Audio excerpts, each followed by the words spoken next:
Because in a rush, we forget. We're just going from one thing to the next, and we forget to acknowledge what we have done so far.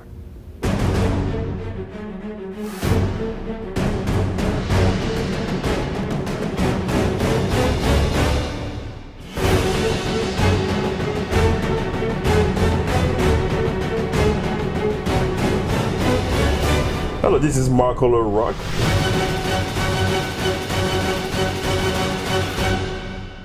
Welcome to Marco Rock TV. I am Marco Rock, your host for Inside a Growing Mind, where we interview entrepreneurs, game changers, authors, for the goal to inform and inspire you. Today on the show, I'm so thrilled to have Unnatti Jain. How are you? Very well, and you, Marco. Thank you for having me. I'm doing wonderful. Yeah, thank you to be on the show as well. So tell me who you are. Who am I? Yeah. A woman with multiple personalities. So it depends what you want to hear about. I want to hear all. So I am one of the many change agents. That's one. We have plenty of them around the world. Okay. Just one of and those. That's good though, right? That's a very good thing. Yeah. We need more of those, rather. A woman who believes that the word impossible only exists in the English dictionary. And I think over the years, raising my child, who's now a 14-year-old teenager, and going as a single mother, and going through, thank you, yeah. And going through I know it's not always easy. I have two beautiful daughters. Oh, you did? Yes, and most of the time I stay home with them sometimes, and I know, and sometimes I understand how, challenges it can be to take care of kids and raise a kid. So, congratulations again. Thank you so much. Yeah. So yes, so that's in a gist, that's who I am. I'm also a yogini, a woman who practices yoga. I've been practicing yoga for the past 12 to 13 years. I'm a meditation instructor. So, I'm doing a PhD on leadership and organizational change. So these are a few of the things that I do. And I think all of these things that I do are driven by me being a mother. When I look at my child, these are the few things that I would like to inculcate in him. So that's my passion to drive change in the community. That's amazing. So why have you decided to pursue your PhD in leadership and organizational change? Why? Yes. So I think over the years, sometimes you need that silence within you to figure out what do you really want to do. And I took a lot of time to get that silence and that clarity within me to understand what is my purpose, what am I looking to do. And then I work at the World Bank too, okay. So it's a full-time job. So apart from all of the things that I'm doing, you wear like a lot of hats. Yes, I wear a lot of hats. I figured over the years that this should be my retirement plan, because I want to bring about change in the youth. And to bring about change in youth, I have to understand youth, and I have to stay within them, be a part of that community to be able to bring about change. And these are the leaders of tomorrow. So my research is based around Generation Z. This is the cohort that's born in the 2000s. You know, we don't hear that much about the Z. No, we haven't. We've heard a lot of millennials. Correct. So I think it's coming. Correct. So when I do my research and I do my literature review for my research, there is not very much out there on Generation Z. So I'd like to understand this child better, understand his emotions, understand where they're coming from, understand what kind of leaders do they want to be, and what should organizations actually do to prepare themselves to welcome this generation. Because if they don't, organizations will be at a loss. So it's a give and take. So that's what really drove me to do my PhD, is to understand this generation better. So what is one fascinating thing you have found through your research? What is the one fascinating thing that I've learned through the research? Yeah. So far, the one fascinating thing that I've learned is this generation is a generation that's so wired into their technology. You say wired? Wired. Okay. With their technology that they cannot... It just scares me when you say that. It scares me too. When I look at the technology, when you look how wired these kids are and how in tuned they are with their technology, it's a very scary feeling. But at the same time, this is the generation who will not communicate with you if you don't have a personal relationship with them, which is a dichotomy, right? Wow. So even though they think that technology is the way to connect, that is their way of communicating with their peers. But on a very personal level, for example, if they were to go into an organization and work as an entrepreneur or worker in an organization, they will connect more with their leader or with their boss if they had a personal relationship with them. So it's a dichotomy. One way they think that technology is the way to communicate, we don't want to talk. But on the same wavelength, they think that if you don't have a personal relationship with me, I don't want to communicate with you. Wow. So I'm doing a little more really research on that. interesting. But these are the two facets which are very interesting. So how do you think parents can deal with the Generation Z and be successful with them and trying to understand them, trying to have them have confidence so they can share a lot of stuff with them? Because I think sometimes that can be the challenge too, where you have the kids be like, on their cell phone or iPad 24/7 and they don't want to interact, with the parent. But how do you bring the confidence in them so parents can start sharing with those kids and vice versa? Interesting question, Marco. That's a challenge for every parent, and I'm a parent. But there are ways around it, and that's really strange you mentioned this, because I've just launched a business model to drive change in the community, which is my website, which is called UnnatiJain.com. Okay.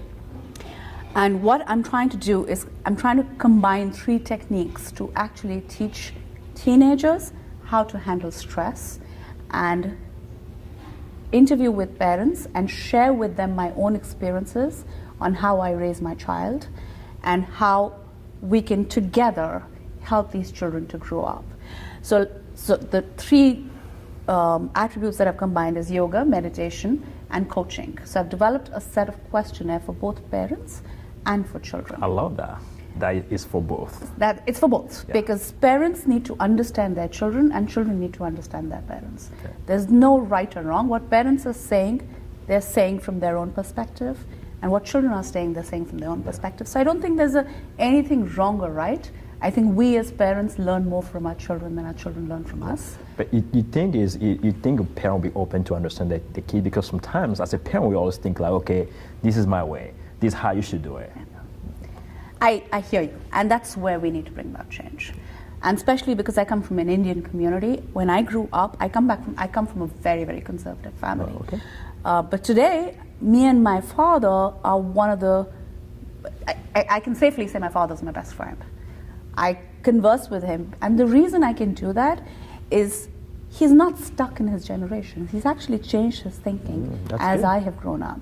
We were 3 sisters, so he had 3 daughters, and bringing up 3 daughters in India is a huge challenge.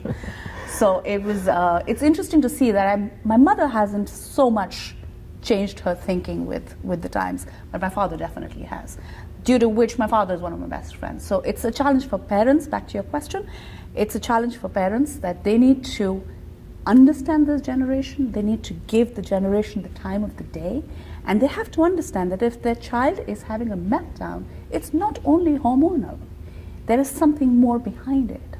So they have to sit down with a child and analyze the child's emotions. Because as I was growing up, a lot of things that we as human beings, when we grow up, it has a lot to do with our childhood and the emotions that are stuck in our body because we haven't released them. And now this is how the emotional aspect of my research ties in with my yoga aspect and the meditation aspect. Because what yoga does is it releases energy. Everything is energy. Your energy, I'm energy, this camera is energy, he's energy, everybody's energy. So what yoga does is the energy that's stuck in your body, it actually helps release those energies in the form of emotion. So whether that's anger, that's happiness, it's any kind of emotion, it helps release it. So you need to combine these two to understand these children. And if parents today don't give their children the time of the day and continue to keep that generational gap, guess what? We'll be losers because the children move on. Yeah. They're not going to stop for you. They're going to say, all right, I've had my share, I'm going away. So you have to move with them as much as they have to move with you. So I'm gonna touch on a very sensitive topic. We know there's been a lot of challenges those past days, with safety, a lot of schools, and a lot of high school students, there's emotion, fears. what do you tell a kid like that who's very fearful, very emotional during this time? How do you bring confidence and self-esteem to that kid going through that tough time? Right. I think initially, first, we need to allow our children to talk about it. I think there are certain things like sex, fear, violence. These are certain issues that we just automatically put under the table. So death. Don't talk about it. Yeah. Don't talk about it. Death. Don't talk about it. It's not a nice emotion. Sex, let's not talk about it. It's not a conversation that you need to have with me. So I think the first thing to address is to actually talk about those emotions. Yes, today what's happening around the world is scary. What's happening at school is scary. We possibly can do what we can do is make our child aware and keep him, safe in the best way that we can. But I think the first thing we need to do is allow our children to express their fear and give them that safety net that it's all right, school is a safe place. Your teachers and your principal and all the staff at school are there for you. Your parents are there for you. We will protect you, but allow them to express their fear. That's great.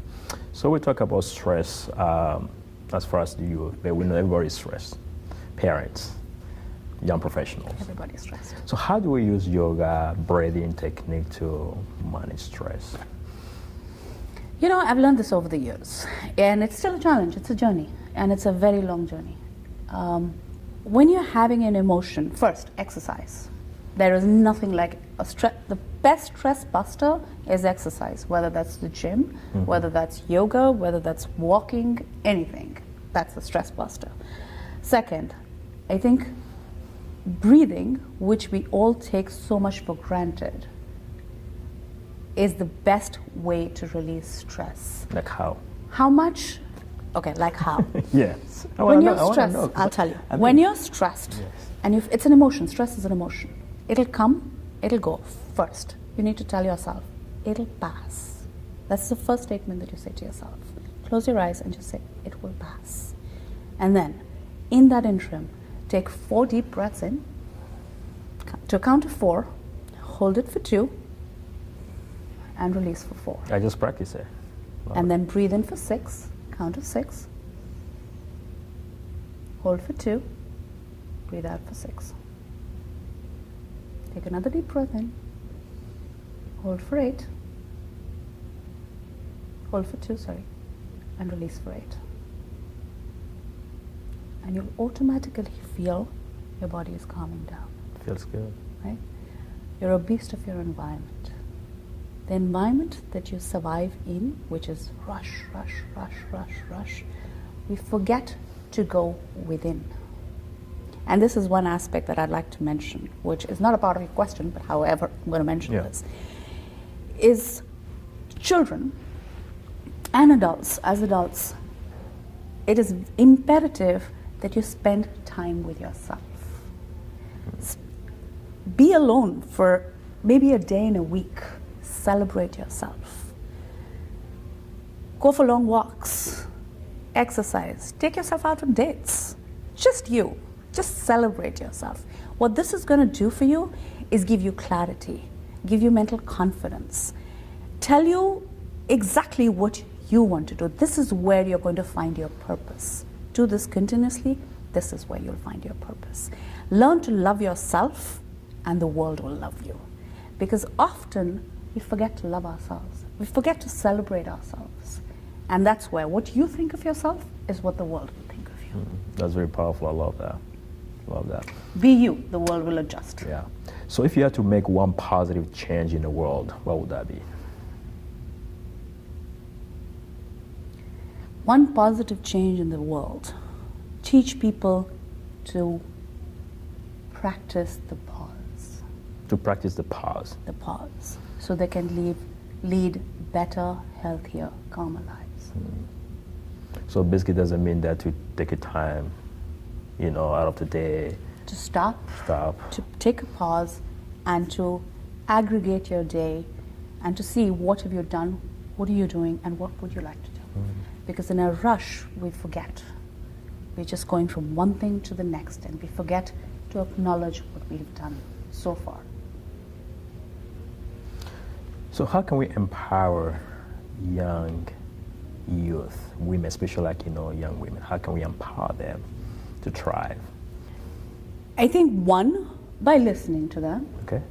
by allowing them to voice their emotions, by giving them confidence, mentoring them, telling them it's okay. And I think the one thing that I didn't get as a child, I mean I did, but not so much, I would have liked a little more of it, was people didn't tell me how good I was. Or they did not tell me how I contributed to them, to life.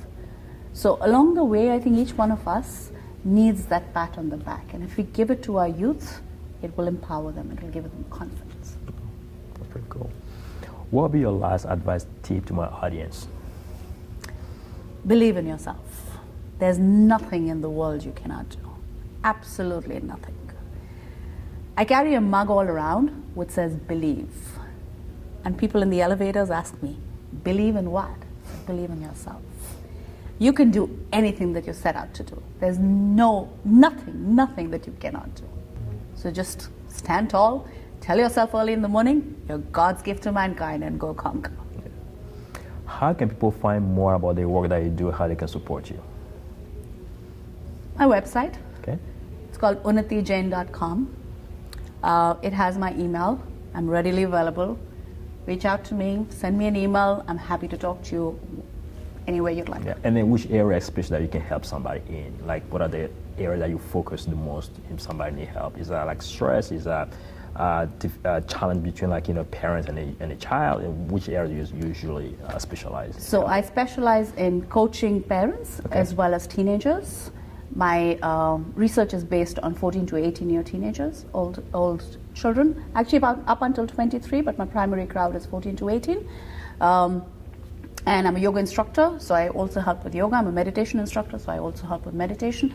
And I combine these three things to teach our youth and parents. Awesome. Unatti, thank you so much for being on the show. I appreciate your time. It was a pleasure. Thank you, Marco, for having me. Yeah.